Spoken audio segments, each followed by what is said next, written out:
जम जस जम्मि देशे जेण विहाणेन जम्मि कालं मे णादं जिणेन नियदं जम्मं वा अहवमरणं वा तं तस्य तम्मि देशे तेन विहाणेन तम्मि कालं मे कोसकदिवारेदुम्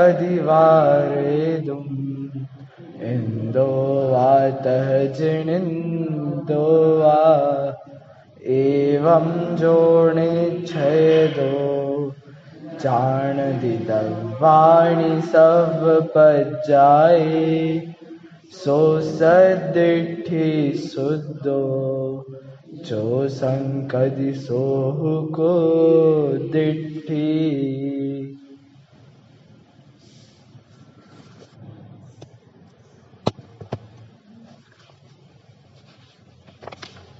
आज हमें कर्णानुयोग से क्रमबद्ध पर्याय की कैसे सिद्धि होती है इस बात पर चर्चा करना है।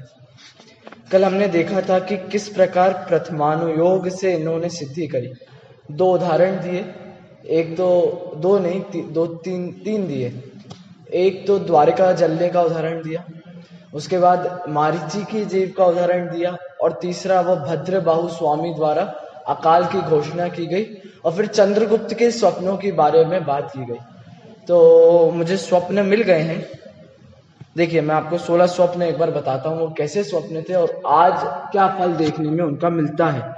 तो इससे सिद्धि क्या हो रहा है कि निमित्त ज्ञान आदि जो हैं वे जो घोषणा कर देते हैं वे स्वतः ही सिद्ध होती है।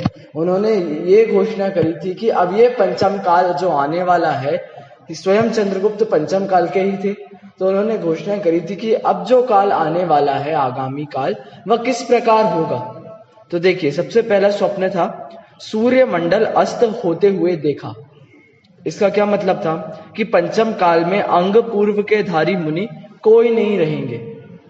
इस काल में कोई अब 11-12 अंगों में से द्वादशांग में से कोई भी अंग का धारी मुनि नहीं है, प्रत्यक्ष देखने में आता है। दूसरा स्वप्न क्या था? कल्प वृक्ष की शाखा टूटी हुई देखी, सामान्य वृक्षों की नहीं, कल्प वृक्ष की। अभी से कोई क्षत्रिय राजा जिन दीक्षा धारण नहीं करेंगे। नेमिनाथ क्षत्रिय वंशी थे, महावीर क्षत्रिय वंशी थे, तो जितने भी तीर्थंकर हुए सभी क्षत्रिय वंशी थे, तो वे दीक्षा धारण करते थे। अब जितने आगामी राजा होंगे इस पंचम काल में, वह क्षत्रिय वंशी होकर भी दीक्षा धारण नहीं करेंगे। तीसरा स्वप्न, सीमा उल्लंघन किए हुए समुद्र, जो बाढ़ आदि आती है वैसा स्वप्न देखा। इसका क्या अर्थ था? राजा लोग अन्यायी होंगे, उनको परधन हरण की इच्छा होगी। हम अपने इतिहास को उठाकर देखते हैं, भारत के इतिहास को ही देखें तो ना जाने ऐसे कितने राजा हुए जिन्होंने दूसरे राजाओं को मारा, युद्ध किया और उनके क्षेत्र को हड़पने की कोशिश करी। हम महाराष्ट्र में देखें तो शिवाजी ने भी कुछ यही काम तो किए ही थे, दूसरों के ऊपर दूसरों को पराजित किया और उनके ऊपर जीत हासिल करी। तो अब जितने राजा होंगे सभी अन्यायी होंगे। जब वह तीर्थंकर के काल में, जब वह तीर्थंकर स्वयं राजा होते थे, जैसे शांतिनाथ भगवान स्वयं चक्रवर्ती, तो वह स्वयं जब भी राजा थे तब वह अन्यायी नहीं थे। लेकिन अब जितने आगामी राजा होने वाले हैं सभी अन्यायी होंगे। तो आज प्रत्यक्ष में हमने देखा कि हाँ, अन्यायी हैं। और क्या देखा? 12 फणों का सर्प देखा। तो इसका मतलब क्या है कि 12 वर्षों तक अकाल पड़ने वाला है। उन्होंने स्वप्न में भी देख लिया था और भद्रबाहु स्वामी ने स्वर निमित्त ज्ञान से बता भी दिया था कि 12 वर्ष का अकाल पड़ने वाला है, और वह पड़ा भी था, अर्थात सब कुछ नक्की है। देखिए, 5वां स्वप्न, देव विमान वापस लौटा जा रहा है। इसका क्या अर्थ है कि पंचम काल में यहां देव नहीं आवेंगे, चारण मुनि और विद्याधर नीचे नहीं आएंगे। पंचम काल में देव नहीं आते अब। व्यंतर जाति के, वह तो हीन जाति के देव होते हैं और वह तो तीनों लोकों में ही विद्यमान है, इसलिए वे उनकी तो चर्चा ही भिन्न है। लेकिन जो 16 स्वर्गों के देव हैं वे अब नीचे नहीं आएंगे। चतुर्थ काल में ऐसे अतिशय हुआ करते थे कि आए दिन देव नीचे आ गए, किसी की परीक्षा लेनी है परीक्षा ले ली, किसी की मदद करना है मदद कर दी। तो अब इस पंचम काल में उन्होंने क्या देखा कि देव विमान लौटकर जा रहा है, तो मुनि एक तो चारण रिद्धिधारी नहीं होंगे और विद्याधर नहीं आएंगे और देव आदि भी यहां नहीं आएंगे। और क्या देखा, छठवां स्वप्न, ऊंट पर राजकुमार बैठा है। कैसे विचित्र विचित्र सपने देखे। इसका क्या मतलब है, राजा लोग दया धर्म नहीं पालेंगे, हिंसा करेंगे। अपन मुगलों का साम्राज्य देखते हैं, कितनी हिंसा हुई, औरंगजेब ने तो कितनी हिंसा करी थी, अकबर आदि ने भी कितनी हिंसा करी। औरंगजेब का तो आता है कि उसने जैन मंदिर कितने ध्वस्त करे। तो अब राजा लोग दया धर्म का पालन नहीं करेंगे। आठवां स्वप्न, महारथ को गोत्सव जुड़े हैं। जो रथ होता है रथ, उसको गोवत्स जुड़े हैं, गाय खींच रही है उन रथों को। इसका क्या मतलब है, युवा अवस्था ही में कदाचित कोई दीक्षा धारण करेंगे, वृद्ध अवस्था में कोई दीक्षा को नहीं पालेगा। जितने युवा होंगे वह कदाचित धारण कर लें, लेकिन वृद्ध अवस्था में पालेंगे नहीं। चंद्रगुप्त का काल कब का है, चंद्रगुप्त का काल, तो चंद्रगुप्त का काल पंचम काल में ईसा पूर्व करीब करीब आता है 324 का, यानी इसी काल के हैं, अन्य काल के नहीं है। और इसी काल की उन्होंने आगामी घोषणाएं कर दी, ऐसा ऐसा होगा, और आज हम देख रहे हैं। देखिए सातवां स्वप्न, दो काले हाथी लड़ रहे हैं। इसका क्या अर्थ है, समय पर पानी नहीं बरसेगा, वह निर्ग्रंथ मुनि सग्रंथ होंगे। जो श्वेतांबर मत अब आ गया, तो निर्ग्रंथ मुनि सग्रंथ होंगे, तो वहां पर परिग्रह सहित भी वह निर्ग्रंथ मुनि मानते हैं। और क्या होगी, वर्षा समय पर नहीं होगी। तो आज हम देखा जाता है महाराष्ट्र में ही आधा हिस्सा बाढ़ में है और आधा हिस्सा यहाँ इस तरफ सूखा पड़ा है, तो समय पर वर्षा नहीं हो रही है। और आगे स्वप्न देखिए, नग्न स्त्रियां नाच रही हैं। इसका क्या अर्थ है, दिगंबर नग्न मुनि होवेंगे, परंतु वे कपटी और पाखंडी होंगे, कुदोषों की विशेष पूजा होती रहेगी। इसका क्या मतलब है, ये सब आज हम प्रत्यक्ष में देख रहे हैं, इसका विस्तार अपेक्षित नहीं है। चलिए 10वां स्वप्न, सुवर्ण पात्र में कुत्ता खा रहा है। सोने का एक थाल है, उसमें कुत्ता खा रहा है। उत्तम कुल वालों में से अब लक्ष्मी पाखंडी और मध्यम कुल वालों लोगों में चली जाएगी। जितने बड़े बड़े उत्तम कुल के लोग हुआ करते थे, तीर्थंकर सभी उत्तम कुल के होते हैं, चक्रवर्ती सभी उत्तम कुल के होते हैं, तो वह सर्व सुविधा संपन्न, सर्व संपत्ति संपन्न होते थे। लेकिन अब क्या होगा, जितने भी पैसे वाले होंगे सभी कपटी होंगे, और जितने भी मध्यम नीच कुल वाले होंगे उनके पास अब पैसा होगा। तो हमें ये देखने में भी आता है, आज पॉलिटिक्स में आप देख लीजिए, कितने ही नीचे कुल के भी जीव हैं जो हम पर राज कर रहे हैं, और उनके पास कितना अधिक धन है। और देखिए, जुगनू चमकते देखे। इसका मतलब क्या, जैन धर्म का विस्तार अब बहुत थोड़ा रहेगा और अन्य धर्म का विस्तार ज्यादा होगा। देखिए, यह एक तरफ तो सूर्य को चमकाइए और एक तरफ जुगनू को चमकाइए, तो जुगनू तो की चमक तो इतनी और सूर्य की चमक इतनी। तो पहले क्या हुआ करता था, चतुर्थ काल में जैन धर्म ही जैन धर्म था, मतलब सूर्य की चमक थी। अब पंचम काल में क्या होगा, जुगनू के समान, मतलब कहीं कहीं कदाचित जैन धर्म आपको मिल जाएगा। नहीं तो आज जैन धर्म में भी कितने पंथ हो गए और उसमें भी कितने अधर्म आदि कुरीतियों का पालन होने लगा। तो इसका मतलब क्या कि जैन धर्म का विस्तार अब नहीं है, अब आगे, और ये तो रास का काल है ना, सब घटता जा रहा है, तो आगे और जैन धर्म घटता जाएगा। देखिए और क्या देखा, 12वां स्वप्न, सूखा हुआ सरोवर, सूखे हुए सरोवर में दक्षिण दिशा में थोड़ा सा जल देखा। पूरा सरोवर तो सूखा है, लेकिन दक्षिण की दिशा नीचे उस तरफ थोड़ा सा पानी देखा। इसका क्या अर्थ है कि जिन जिन स्थानों में पंच कल्याणक हुए हैं उन स्थानों में धर्म की हानि होगी। अब से जिन धर्म रहे तो उसी दक्षिण दिशा में रहेगा। देखिए अधिकतर सभी तीर्थंकरों के पंच कल्याणक कहाँ हुए? उत्तर में हुए। तो ऐसा कहा जाता है कि जहां पर जिस चीज की अधिकता हो जाती है वहां पर उस चीज की महत्ता घट जाती है। ऐसे ही अब उत्तर भारत में आपको धर्म की हानि दिखेगी और जो थोड़ा बहुत धर्म आगे बचेगा तो वह दक्षिण भारत में ही बचेगा। वहां पहले धर्म नहीं था, तो अब थोड़ा बहुत जहां बचेगा तो दक्षिण भारत में ही मिलेगा, अन्य आपको कहीं धर्म अब मिलेगा नहीं। अब मतलब अब आने वाले और कुछ समय में। और 13वां स्वप्न क्या था? रज में कमल खेला हुआ देखा। रज माने क्या? रज माने बालू, रेत। रेत में कमल खिले हुए देखे। इसका क्या अर्थ है? ब्राह्मण और क्षत्रिय ये अन्य धर्म से चलेंगे, वैश्य लोग जैन धर्म पालेंगे, वह धनवान होंगे। जो बनिया बोलते, बनिया जैनों को बनिया बोलते, वह वैश्य ही है। हम वैश्य हो गए अब। और जितने भी ब्राह्मण और क्षत्रिय उच्च कुल के थे वे सब अन्य धर्मी हो गए। तो इसीलिए रज में कमल खिलते देखा। अगला 14वां स्वप्न, छिद्र सहित चंद्रमा देखा।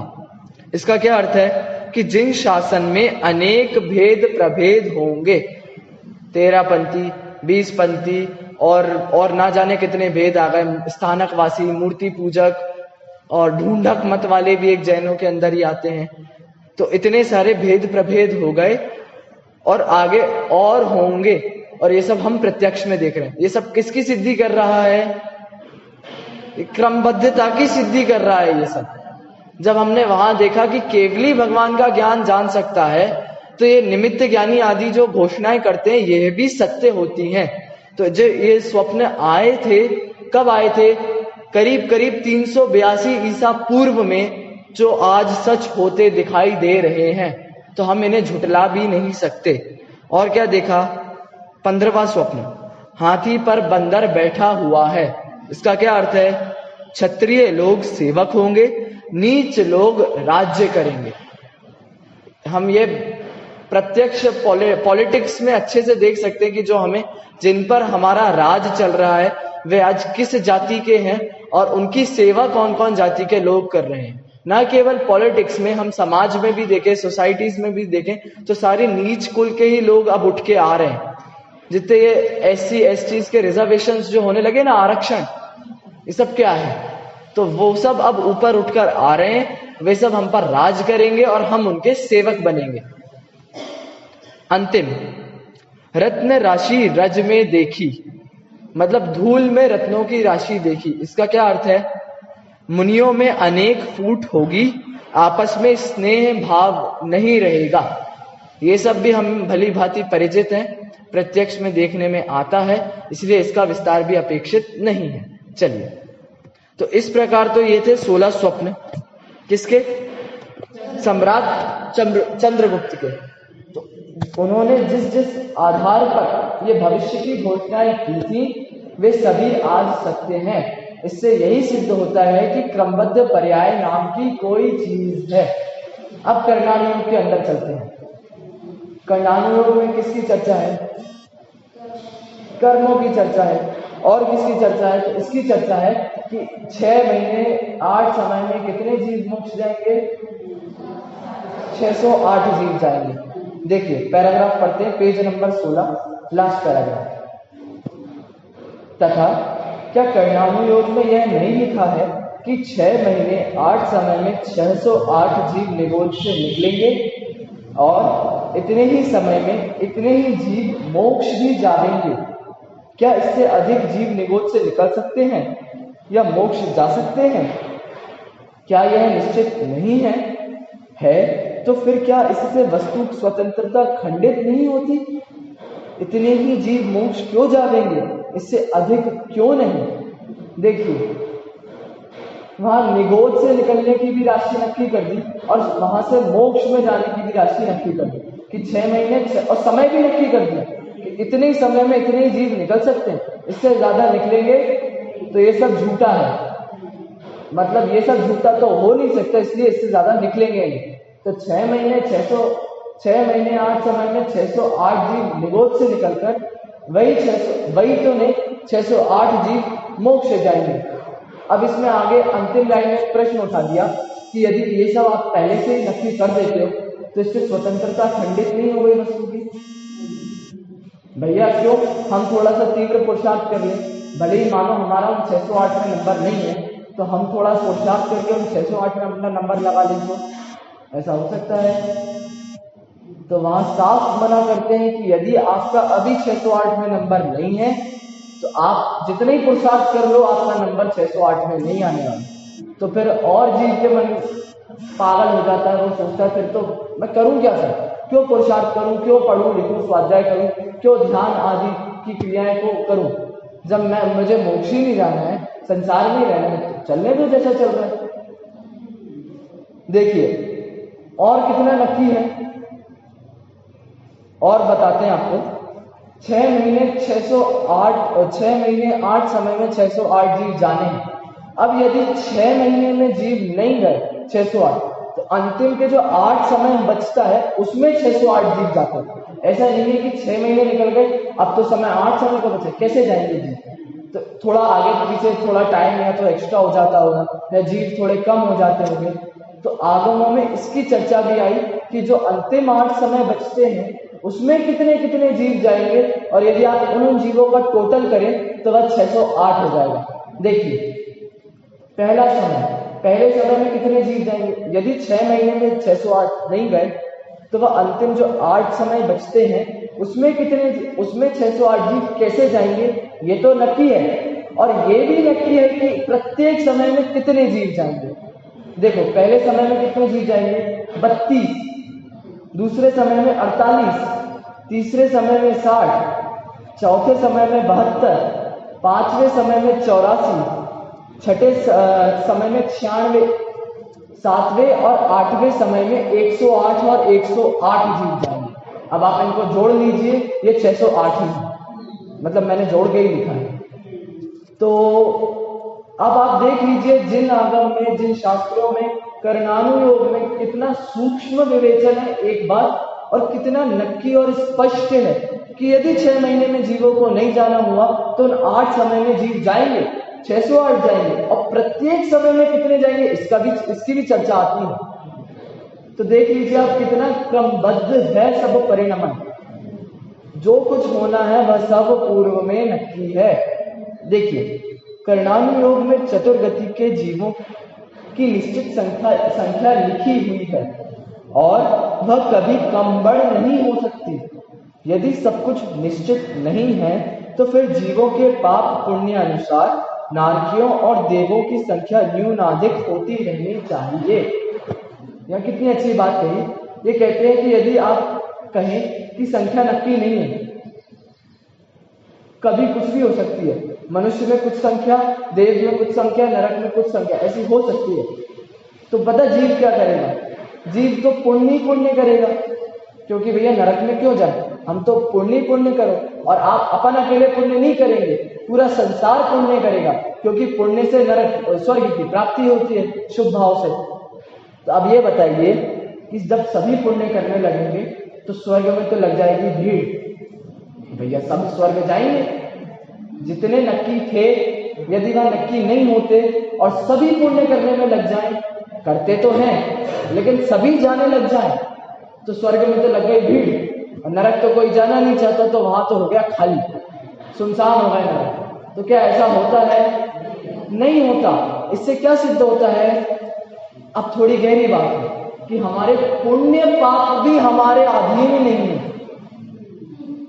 अब ध्यान से सुनना, यहां फिसल जाते हैं कि जब हमारे पुण्य पाप हमारे अधीन नहीं है तो हमें सप्त व्यसन आदि के भाव आने दो, हम क्यों रोके? और हमें सम्यक दर्शन जब प्राप्त होना होगा तब होगा, अभी से क्यों पुरुषार्थ करें? तो यहां स्वच्छंद होने की प्रवृत्ति चालू हो सकती है। कब? जब हम यह जान ले कि पुण्य पाप भी हमारे इच्छा के अनुसार नहीं होते, तो उससे कहते हैं भैया, यदि पुण्य पाप तेरी इच्छा के अनुसार नहीं होते तो तू इतना समझ कि सब परिवर्तन सहज स्वाधीन है। और जब तुझे यह नक्की हो जाएगा कि प्रत्येक पर्याय का परिवर्तन स्वाधीन है, तो तेरी दृष्टि सहज ही अपनी आत्मा में चली जाएगी। अब तेरी दृष्टि बाहर नहीं लगेगी कुछ हेर पार करने में, कुछ पुण्य करने में, कुछ पाप करने में, वहां तेरी अब दृष्टि नहीं लगेगी। जब तुझे ये स्वीकार हो जाएगा कि परिणमन स्वाधीन है, मेरी इच्छा के अधीन कुछ नहीं होता, तो तेरी दृष्टि सहज ही तेरे गैर भाव में जाएगी। और जब दृष्टि गैर भाव में जाएगी तो ऐसे अमर्यादित पाप का बंध भी तुझे नहीं होगा और तुझे पुण्य की प्राप्ति होगी। और क्या होगा, तुझे सम्यक की भी स्वकाल में प्राप्ति हो जाएगी। इसलिए यहां कहा कि पुण्य पाप भी तेरे अधीन नहीं है। तो इससे क्या लिया कि तू विकल्प छोड़ दे और अपनी आत्मा की तरफ दृष्टि लगा। तो जब दृष्टि लगेगी तब सहज ही पाप रुकेगा, पुण्य होगा और सम्यक की निर्मल पर्याय तुझमें प्रकट होगी। तुझे करने की जरूरत तब नहीं होगी, ये कहा। और देखिए, कहते हैं चारों गतियों में जीवों की संख्या नक्की है। त्रियंश गति में कितने होने हैं, देव में, मनुष्य में, नरक में। और देखिए कितना विस्तार है हमारे आगमों में। मनुष्य गति में भी गुणस्थानों की अपेक्षा से संख्या नक्की है कि पहले गुणस्थान में कितने जीव होंगे, उतने ही जीव होंगे, उससे ज्यादा नहीं होंगे, उससे कम नहीं होंगे। दूसरे, तीसरे, चौथे गुणस्थानों में कितने जीव होंगे, तो 700 करोड़ जीव होंगे, ना उससे ज्यादा हो सकते हैं ना उससे कम हो सकते हैं। पांचवें गुणस्थान में कितने होंगे, 13 करोड़ आगम में आती है संख्या। तो पंचम गुणस्थान के 13 करोड़ जीव होंगे, तो उतने ही होंगे, उससे ज्यादा नहीं होंगे। तो तू जितना पुरुषार्थ कर ले, तू 13 करोड़ एक बार नहीं बनने वाला, ठीक है। और देखिए छठवें से लेकर 14वें गुणस्थान तक कितनी संख्या है, 3 कम 9 करोड़ की। तो अब तू जितना पुरुषार्थ कर ले, यदि 5वें में है और तेरा स्वकाल नहीं आएगा, तब तक तू 6वें में नहीं आ सकता, भले ही कपड़े उतार कर बैठ जा। इसलिए कहा कि पुण्य पाप की प्रवृत्ति भी तेरे हाथ में ही नहीं है, तेरी इच्छा के अनुसार नहीं होने वाला।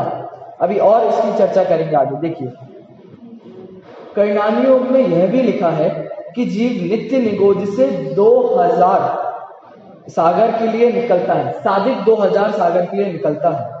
उसमें भी 2 इंद्रिय के इतने, 3 इंद्रिय के इतने, 4 इंद्रिय के इतने भव धारण करता है। यह भी साफ साफ करणानुयोग के ग्रंथों में लिखा है कि यह जीव इस इंद्रिय में जाएगा तो इतने भव धारण करेगा, इसमें जाएगा तो इतने धारण करेगा। और देखिए, मनुष्य गति के 48 भव मिलते हैं। यह सब क्या है, नक्की है, तभी तो चर्चा करी आगम में, और ऐसा ही सर्वज्ञ ने जाना। और देखिए, ये साधिक 2000 वर्ष के लिए निकलता है, कहां से, निगोद से। तो उसमें भी देव गति में कितने भव जाता है, यह भी नक्की है। नरक गति में कितने भव जाएगा, कितने भव बर्बाद करेगा, यह भी नक्की है। मनुष्य के लिए 48 लिखे, ये भी नक्की है। तो देखिए, साधिक में से 1260 जो होते हैं, 2000 सागर, साधिक 2000 सागर के लिए बाहर निकलता है। तो 2000 सागर में से जो 1260 भव होते हैं वह तो जाता है देव गति में, और जो बचे 740 भव होते हैं वह जाता है नरक गति में। और जो साधिक होते हैं ना, साधिक, उसमें से भी 48 भव मात्र इसको मनुष्य गति के मिलते हैं, और बाकी तो वो वनस्पति काय और त्रियंश आदि गतियों में व्यतीत करता है। और देखिए, मनुष्य गति में भी ये भी लिखा है कि इतने भव, शायद कुछ ऐसा आता है 8 8 8 स्त्री पुरुष नपुंसक, मतलब इतनी स्पष्टता है और इतना नक्की, इतनी दृढ़ता से कह दिया कि अजीब इतने ही भव धारण करेगा। आज सुबह माता जी के प्रवचन में भी आया था ना कि 48 भव मिले और कहो ये 48 वाही हो। तो हमें क्या करना, यह परिणमन सहज स्वतंत्र स्वाधीन है, इसका कर्ता धर्ता मैं नहीं हूं, हेर फार मैं कर नहीं सकता। तो सहज अपने में दृष्टि ला, अपने ज्ञायक स्वभाव की ओर दृष्टि कर, ये कर सकते हैं बस। आगे देखिए, क्या इससे यह निष्कर्ष नहीं निकलता कि चारों गतियों के जीवों की संख्या निश्चित है और प्रत्येक जीव के भव भी निश्चित है तथा उनका क्रम भी निश्चित है, अन्यथा सारी व्यवस्था कैसे बनेगी? कहीं तो अधिक भीड़ इकट्ठी हो जाएगी और कहीं स्थान खाली पड़े रहेंगे, पर ऐसा नहीं होता। बराबर। आगे चलिए। इस पर लोगों को लगता है कि धर्म तो दूर, क्या पुण्य पाप करना भी हमारे हाथ में नहीं है? हम तो एकदम बंध गए। सही बात है ना, हम पुण्य करेंगे स्वर्ग की प्राप्ति होगी ऐसा कहा जाता है, लेकिन जितने जीव स्वर्ग में जाने होंगे उतने ही जाएंगे। यदि आप आप नहीं जाने होंगे तो आप जितना पुण्य कर लेंगे आप स्वर्ग में नहीं जाएंगे, तो फिर हमारे पुण्य पाप भी हमारे हाथ में नहीं है, तो हम करें क्या? फिर वही बात आ जाती है। देखिए, उनसे हमारा कहना है कि शुभ और अशुभ भाव तो क्रमशः अपने आप बदलते ही रहते हैं, क्योंकि दोनों में से किसी का भी काल अंतर मुहूर्त से अधिक नहीं है। अतः प्रत्येक अंतर मुहूर्त में परिवर्तन अवश्यम भावी है। अनंत प्रयत्न करने पर भी आप अंतर मुहूर्त से अधिक शुभ भाव में नहीं ठहर सकते। यदि शुद्ध में नहीं गए तो फिर अशुद्ध में आना अनिवार्य है। यह परिवर्तन निगोद में भी हुआ करता है, वहां भी शुभ भाव होते हैं, अन्यथा वहां से जीव निकले ही कैसे? सैनी पंचेंद्रिय होने का पुण्य एक इंद्रिय से लेकर असैनी पंचेंद्रिय तक के जीव दशा में ही बांधते हैं। अब देखिए कितनी अच्छी बात कही। हमें लगता है मंदिर गए, पूजन आदि करी, स्वाध्याय करा, तो क्या करा? पुण्य किया, शुभ भाव किया। लेकिन कहते हैं कि इस शुभ भाव या पुण्य का काल भी कितना है? मात्र अंतर मुहूर्त है। माता जी जैसा उदाहरण देती ना कि इधर देखा फिर इधर देखा फिर इधर देखा, तो कितने मुहूर्त अंतर मुहूर्त हो गए? 3 हो गए। तो मतलब इतने से काल हैं अंतर मुहूर्त के भी। तो कभी कभी क्या होता है, भाई हम स्वाध्याय में बैठे हैं या पूजन कर रहे हैं, देख तो भगवान को रहे लेकिन मन कहीं और चला गया, तो ये क्या हुआ? शुभ से हम वापस अशुभ में आ गए। फिर हमें विचार आया कि नहीं पूजन करना अच्छी बात है, मतलब हम क्या करने आए हैं? पूजन, तो पूजन करें, तो फिर शुभ में आ गया। फिर बगल वाले ने कुछ पूछा, हमने उसे बताया, तो ये अशुभ में चला गया। तो देखिए कितनी जल्दी परिवर्तन होते हैं शुभ और अशुभ के। तो ये हमारे हाथ में है क्या? भैया हमारे हाथ में होते तो हम निरंतर शुभ शुभ शुभ शुभ या शुभ से क्रॉस करके शुद्ध में लगा लेते शुभ। और यदि शुभ शुभ शुभ में होते तो वही बात आ जाती कि स्वर्ग में तो भीड़ लग जाती और नरक खाली रह जाते। तो यह भी हमारे हाथ में नहीं है, हम ये प्रत्यक्ष ही देखते हैं। अभी हम प्रवचन में बैठे हैं, स्वाध्याय कर रहे हैं, जरा सा फोन बज गया, वह शुभ। फिर शास्त्र की ओर इसका ध्यान गया, शुभ। फिर बच्चा रोया, वहां ध्यान गया, अशुभ। तो कितनी जल्दी ये डाइवर्ट होता है हमारा माइंड, उपयोग। ये भी हमारे हाथ में नहीं है। और क्या कहा कि ये शुभ और अशुभ की परिणति तो प्रत्येक जीव के होती ही है, वहां निगोदिया जीव के भी होती है, भले ही उसके मन नहीं है, फिर भी शुभ और अशुभ की प्रवृत्ति होती है, उसके वहां कषाय है। यदि शुभ और अशुभ की प्रवृत्ति नहीं होती तो वह शुभ बंध कैसे करता और निगोद से बाहर कैसे निकलता? देखो, निगोद से बाहर निकलने के लिए भी पुण्य चाहिए, तो यदि वहां पुण्य नहीं बांधेगा तो फिर बाहर कैसे निकलेगा? और पंचेंद्रिय में आने का पुण्य भी हम कब बांधते हैं? ये लिखा, 2 इंद्रिय, 1 इंद्रिय से लेकर 4 इंद्रिय के समय में ही हम पंचेंद्रिय में आने का पुण्य बांधते हैं। तो ये इतना नक्की ये कहा यहाँ। देखिए, सैनी पंचेंद्रिय होने का पुण्य 1 इंद्रिय से लेकर असैनी पंचेंद्रिय तक जीव असंगी दशा में ही बांधते हैं। अभी आगे उदाहरण देंगे। भरत चक्रवर्ती के कितने पुत्र थे? 923 पुत्र थे। तो भरत चक्रवर्ती के 923 पुत्रों का उदाहरण देंगे कि वह निगोद से निकले, एक साथ निकले और एक साथ निकलकर एक साथ मोक्ष गए। अब यहां प्रश्न होना चाहिए कि 6 महीने 8 समय में कितने जीव निकलते हैं? 608। कितने मोक्ष जाते हैं?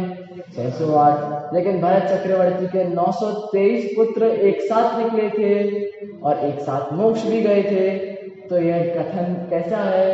पूर्वापर दोष सहित है। प्रथमानुयोग में गलत कथन है, करणानुयोग में सही कथन है, ऐसा है। कैसा है? आप विचार करिए, कैसे संभव है ये? देखिए 6 महीने 8 समय में मान लीजिए 608 पुत्र निकल गए, लेकिन जस्ट उसके बाद भी तो 6 महीने 8 समय लग जाएगा। मतलब 6 महीने 8 समय खत्म जिस समय हुआ, वो 8वां समय जिस समय खत्म हुआ, उसी समय पहला समय शुरू हुआ, तो फिर वही से 6 महीने 8 समय हो गया। तो अब तो निकल सकते हैं। अब क्या दिक्कत है कि 608 जीव तभी निकल गए और अगले समय में अन्य जितने बचे कुचे थे वो निकल गए। और ऐसे ही मोक्ष में भी जाने की बात है कि 6 महीने 8 समय में तो वह चले गए, उसके अगले समय से अन्य चले गए। या अन्यथा ऐसा भी ले सकते हैं कि 608 एक बार में ना निकलकर कुछ पहले निकल गए हों, कुछ बाद में निकल गए हों। वो आधे बीच के कुछ और लोगों को मोक्ष जाना होगा तो वो चले गए होंगे। तो ऐसा हिसाब हम लगा सकते हैं और ऐसा ही है। यहाँ दोष नहीं है, पूर्वा पर दोष नहीं है।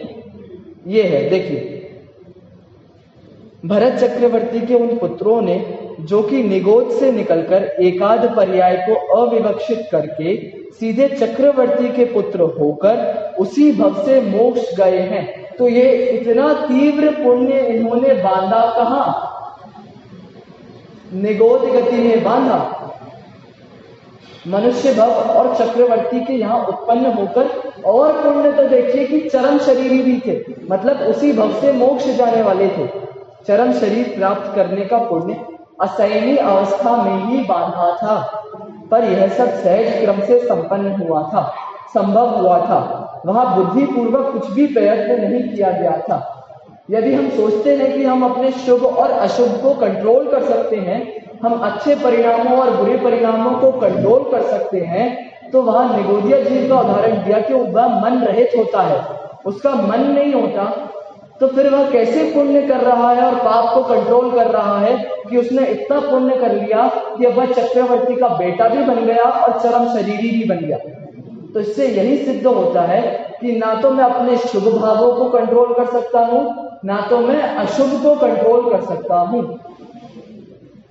ऐसा नहीं होता कि बच्चे पढ़ने बैठते हैं और पढ़ते पढ़ते कहीं खेलने में ध्यान जाता है या कुछ कल्पनाएं करने लगते हैं और 1 घंटे बाद उठते हैं और फिर देखते हैं कि मैंने तो एक पेज भी नहीं पढ़ा, क्या क्या कल्पनाओं में चला गया।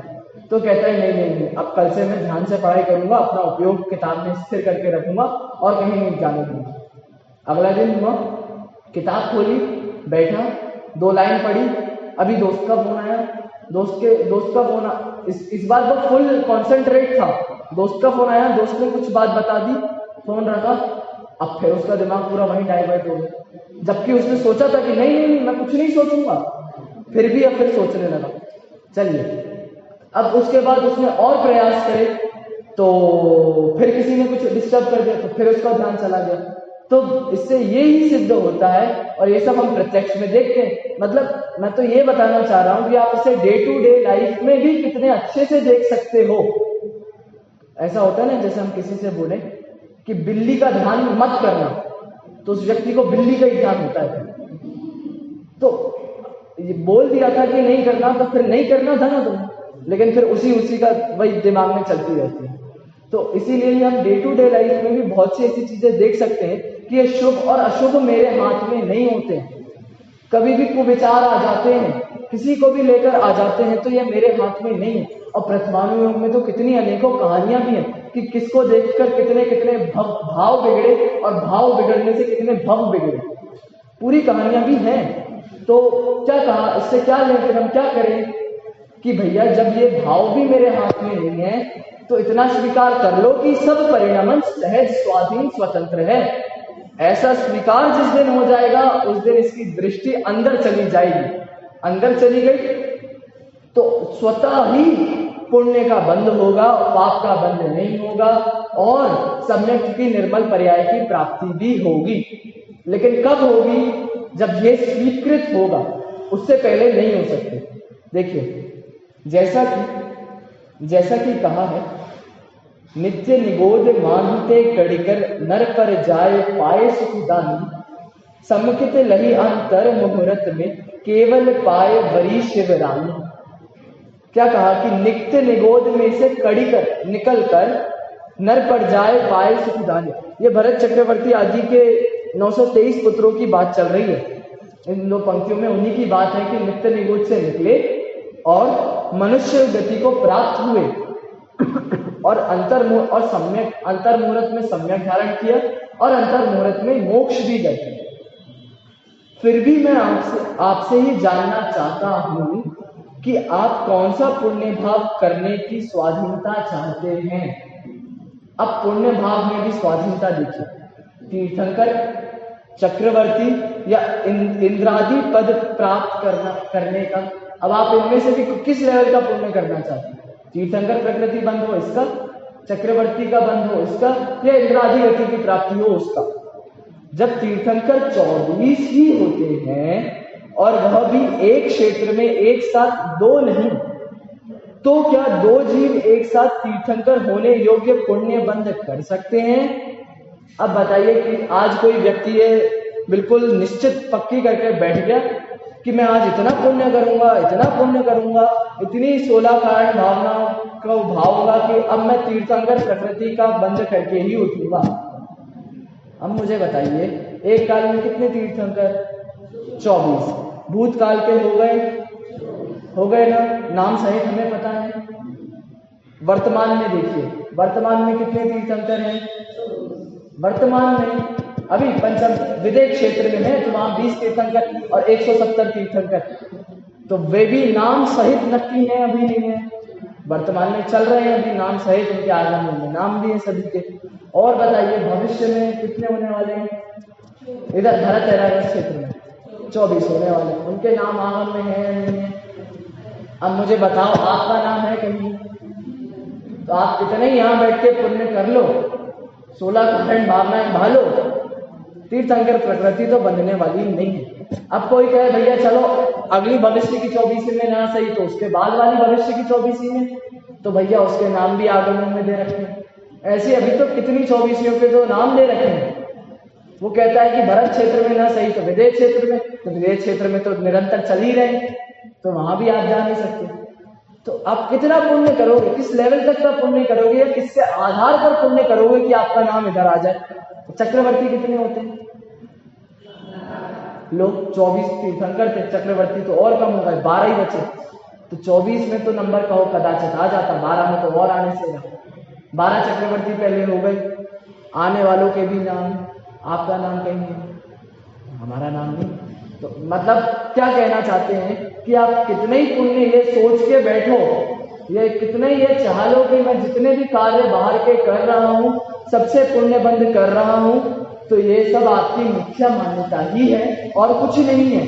देखिए, यदि आप कहें 2.5 द्वीप में तो एक साथ 170 तीर्थंकर, वहां तो नंबर लग सकता है हमारा, तो भी मुझे कोई परेशानी नहीं, क्योंकि 170 ही क्यों, 200 क्यों नहीं, 200 जीव एक साथ ऐसा पुण्य क्यों नहीं बांध सकते?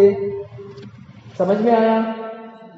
अब वहां और क्या कहा कि भैया एक समय में एक ही तीर्थंकर होगा एक काल में। ऐसा भी नहीं था कि ऋषभ के साथ अजितनाथ भी हो गए थे, तो वहां भी हम ऊपर नीचे नहीं कर सकते। तो एक काल में एक ही तीर्थंकर होगा और उतने काल में 24 ही होंगे, या 2.5 द्वीप में 170 ही होंगे, उससे ज्यादा नहीं होंगे। तो फिर आप लाख प्रयत्न कर लेना, जितना भी पुण्य बंद करने की सोचो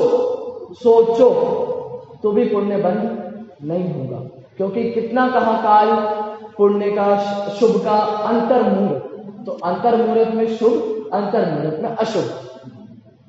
बात तो तब आती है कि जब आप इस व्यवस्था पर श्रद्धान करें तो वह शुभ अशुभ से पार शुद्ध की ओर दृष्टि हो जाए सहज। वहां भी एक प्रश्न अभी आगे चर्चा करेंगे अपन थोड़ी सी उसकी, चलिए उसी की करते हैं, पहले चर्चा भाग है क्रमबद्ध पर्याय को का सिद्धांत समझना, यह तो हमारी इच्छा के अधीन है या नहीं है।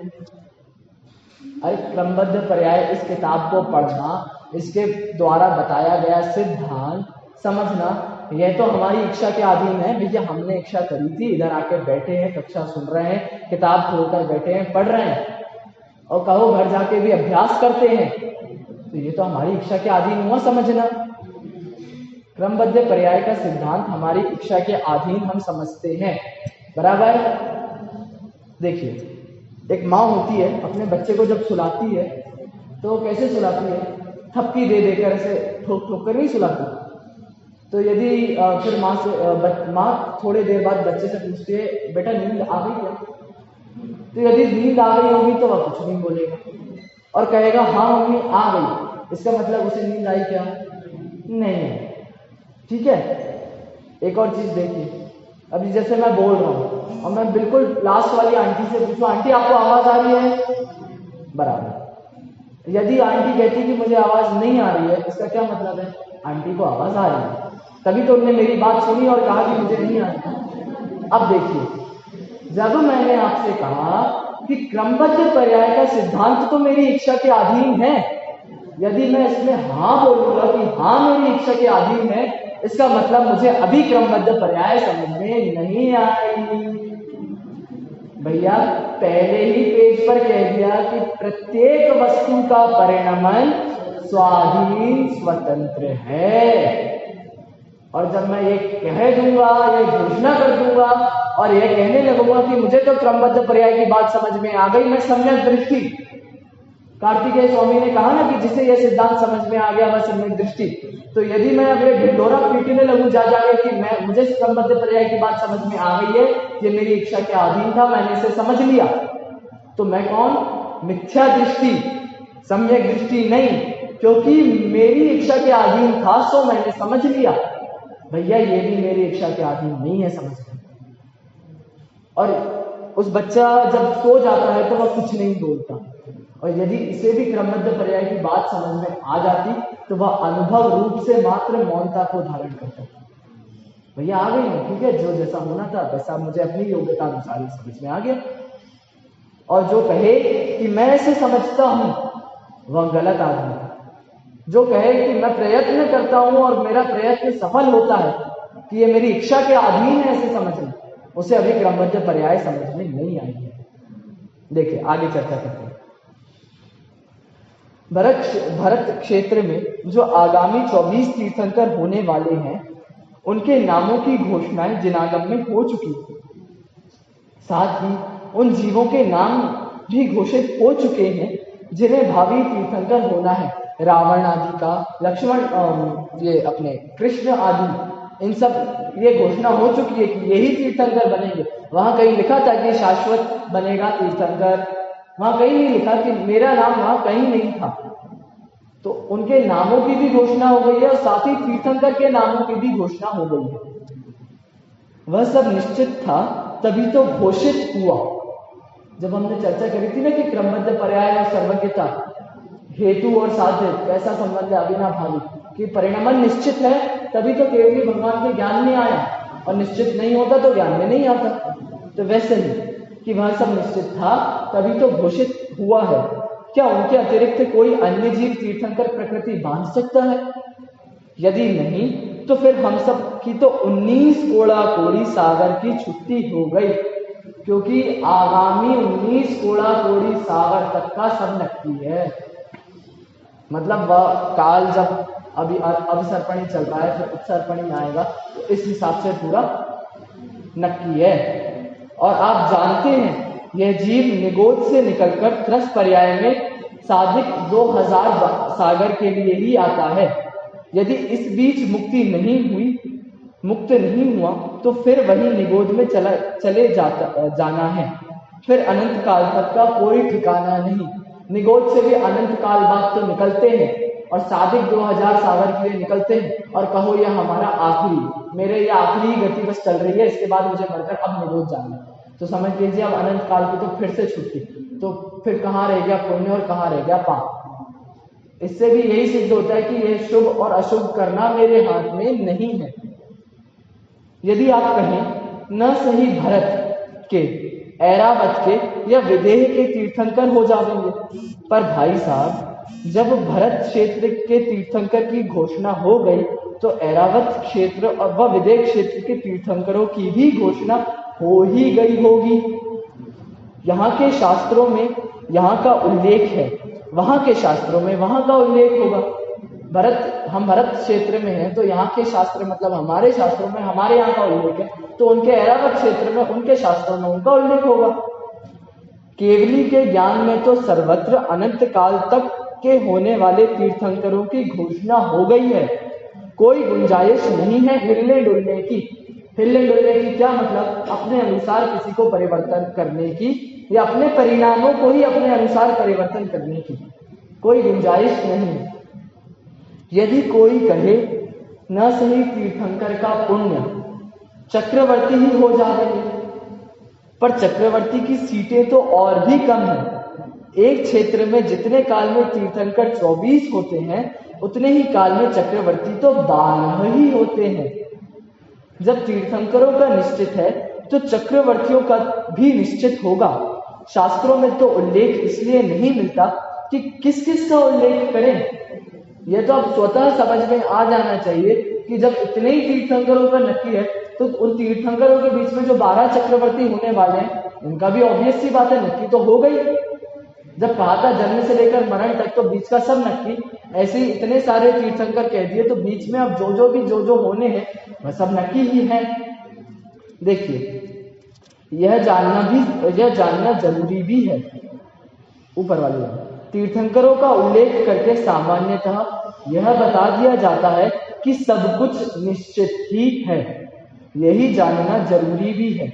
यह जानना कोई जरूरी नहीं कि किसका क्या होगा। यदि सबका भविष्य बतावे तो याद भी किस किस का रहेगा। हर एक को दूसरे का भविष्य जानने में रुचि भी क्या है। सब अपना अपना ही जानना चाहते हैं। इसलिए जिनवाणी और आगमों में इतना विस्तार भी नहीं है कि कोई कहे कि इनका तो नाम उल्लेख नहीं है तो हम ये बन जाएंगे। तो कहते हैं भैया इतना सब बता दिया तो इतने तो साधारण सर्व सम्मत बात है कि जब इतना बता दिया तो वो इतना भी निश्चित होगा ही होगा। तो इसीलिए क्या करना, एक ही चीज करना है, स्वतः सिद्ध यह परिणाम है और इसे स्वतः सहज रूप से स्वीकार करना है। हेर पार हम कर नहीं सकते। न सही तीर्थंकर और चक्रवर्ती पुण्य करके स्वर्ग ही चले जाएंगे, पर वहां भी तो सीटें खाली हो तब जाओगे ना।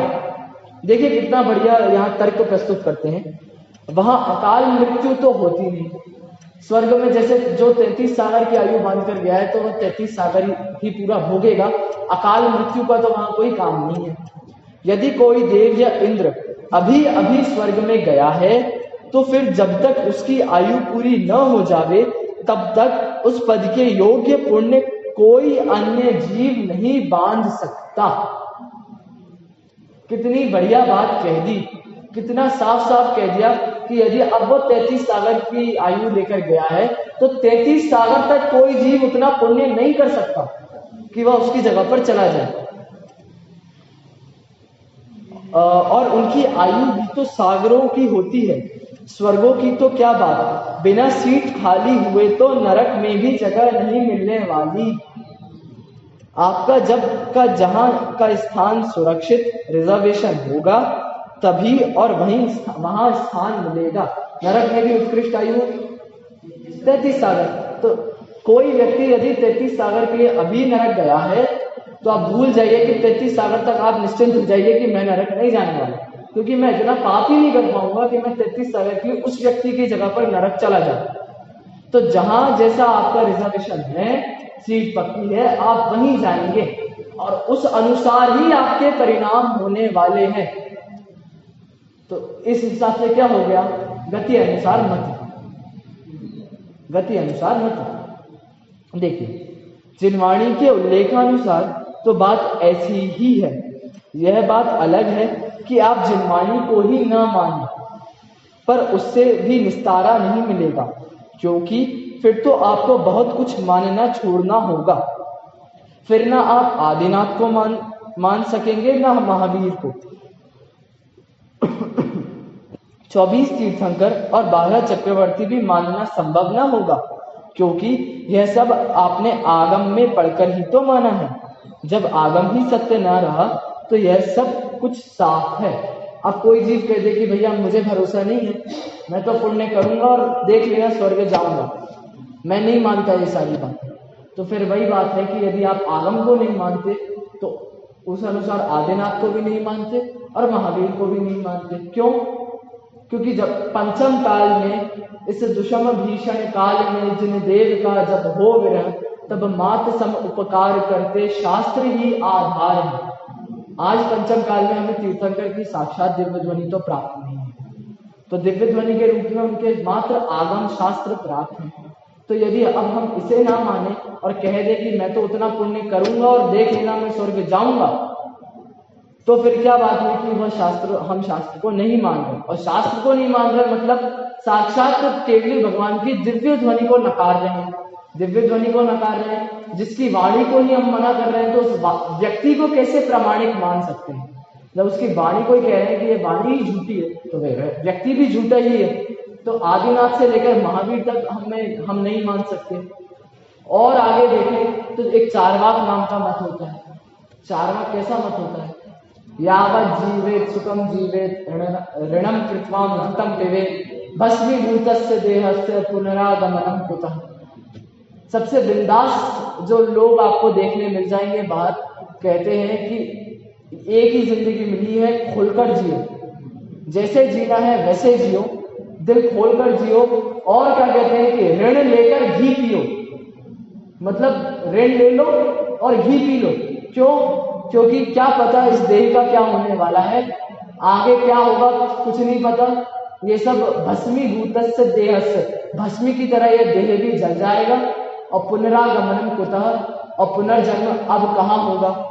तो इसलिए जैसे जीना हो खुलकर जियो, बिल्कुल हर चीज करो, सारे एडवेंचर्स करो, सब चीजें खाओ पियो, सब देखो घूमो जानो फिरो। क्यों? क्योंकि एक ही जिंदगी मिली है। ऐसे भी बहुत लोग आपको बाहर देखने मिल जाते हैं कि भैया एक ही जिंदगी मिली है, खुलकर जियो, तो वह चारवाक ही समझ लेना आपने।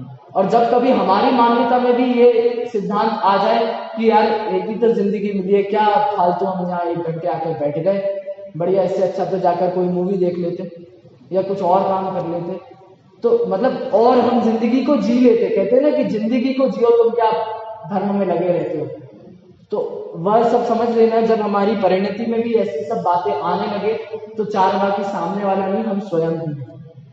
देखिए अगला प्रश्न, आपने कल्पना भी की है कि आपने आगम के आधार पर क्या क्या मान रखा है। अब यदि आप आगम को झूठा साबित करने लगेंगे तो अब आप सोच लीजिए कि आपने आगम के आधार पर क्या क्या मान रखा है। हर एक चीज छोटी से छोटी लेकर बड़ी से बड़ी तक की लेकर हम आज आगम के अनुसार करते हैं। अपने रसोइयों में भी जो मर्यादाएं बांधते हैं कि इसकी इतनी मर्यादा, इसकी इतनी मर्यादा, किसके आधार पर? हमें तो कुछ पता नहीं था, हमें तो सब आगम आधार से ही पता चला ना। और हिंसा आदि जो अहिंसा आदि के जो 5 पापों को नहीं पालते, अनुव्रत महाव्रत आदि पालते, सब कहाँ से पता चले? सब आगम से ही तो पता चले। तो यदि अब हमने आगम को मना कर दिया तो अब आप सोच लीजिए कि हम क्या क्या चीजें हैं जो आगम से मानते हैं और वह सब आपकी अब झूठी। जरा विचार करके देखिए तो पता चलेगा कि फिर स्वर्ग नरक सब गायब, क्योंकि स्वर्ग आपने देखा है, अभी देखा है? नहीं देखा। नरक देखा है? नहीं देखा। तो ये चारवाक क्या मानते हैं कि ना स्वर्ग है ना नरक है, इसलिए जैसा है एक यही भाग है, जैसा जीना वैसा जी। तो बस वैसी ही जिंदगी हमारी हो जाएगी, क्योंकि स्वर्ग भी हमने आगम के आधार से स्वीकार किया है, और नरक भी कि 7 नरक होते हैं, इतनी पृथ्वियां होती हैं, इतने बिल होते हैं, ऐसे ऐसे जीव होते। तो जितना भी ये सब हमने देखा है या ज्ञान में अपने चित्र बनाया है, तो सब आगम के अनुसार बनाया है। यदि उसको नहीं मानेंगे तो फिर स्वर्ग और नरक का भी लोप हो गया, वह ही रह जाएगा जो कुछ सामने दिखाई दे रहा है। चारवाक मत जो होता है वह प्रत्यक्षवादी होता है, उसका सिर्फ एक ही प्रमाण होता है। अपने कितने प्रमाण? अपने 2 प्रमाण, प्रत्यक्ष और परोक्ष। हम वहां परोक्ष से सिद्धि करते हैं स्वर्ग और नरक की, आगम आधार होता है ना। परोक्ष का 5वां भेद आगम, तो आगम में है स्वर्ग नरक की चर्चा। लेकिन चारवाक का कितने प्रमाण? 1 प्रमाण। कौन सा प्रमाण?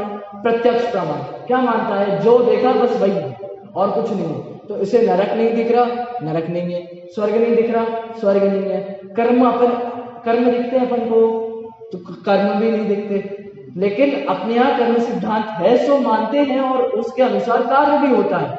लेकिन चार्वाक क्या मानता है कि कर्म नहीं दिखते तो कर्म भी नहीं है, इसलिए जो करना है करो, ये बात है। मुझे विश्वास है, अब ये लेखक की बात पुनः आ गई। मुझे विश्वास है इतने आगे जाने के लिए आप भी तैयार ना होंगे। कितने आगे जाने के लिए कि स्वर्ग, नरक, मोक्ष, इन सब की सत्ता को ही नकारने के लिए आप भी स्वीकार नहीं करेंगे। यदि मेरी बात में कुछ दम नजर आता है तो फिर एक बार गंभीरता से विचार कीजिए।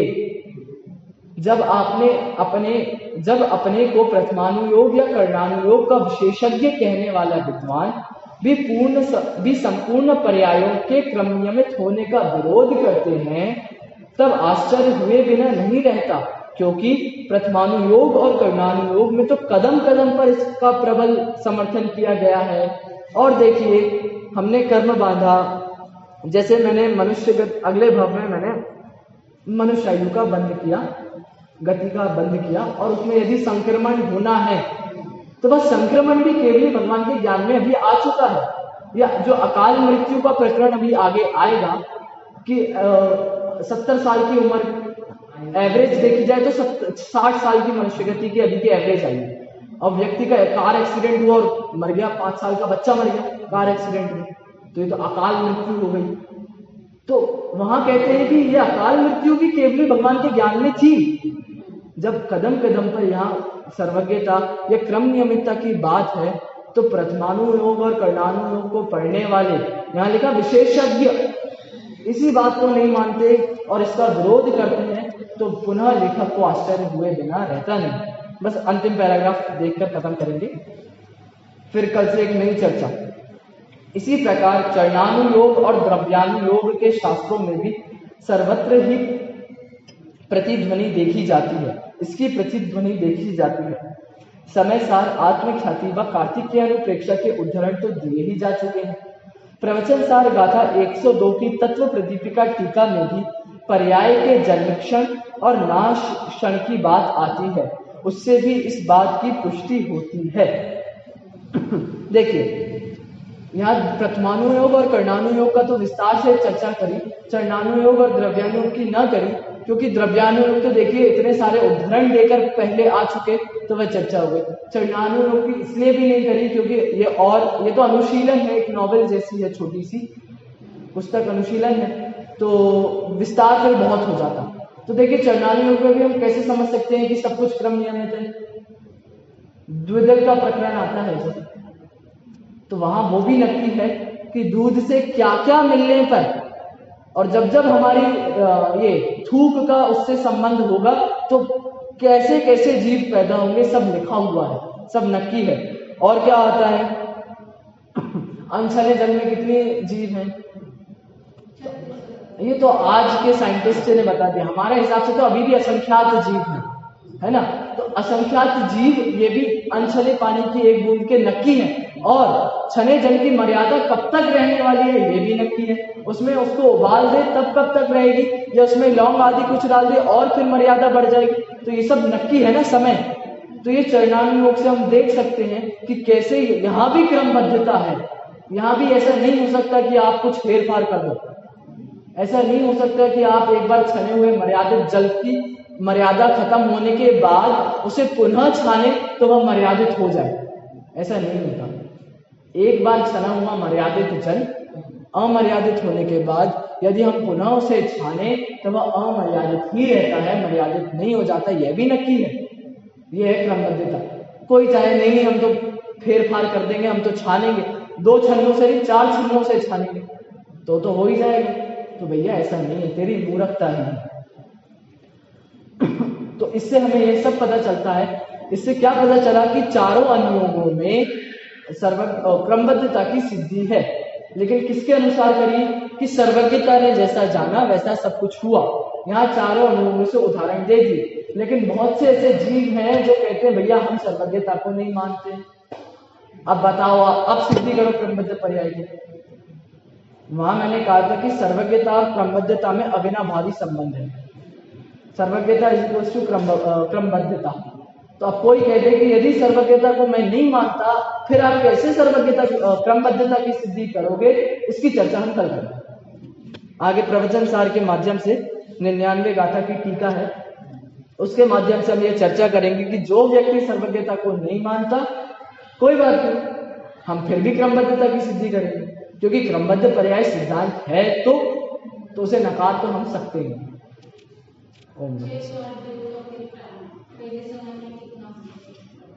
पहले समय में 32, दूसरे समय में 48, तीसरे समय में 60,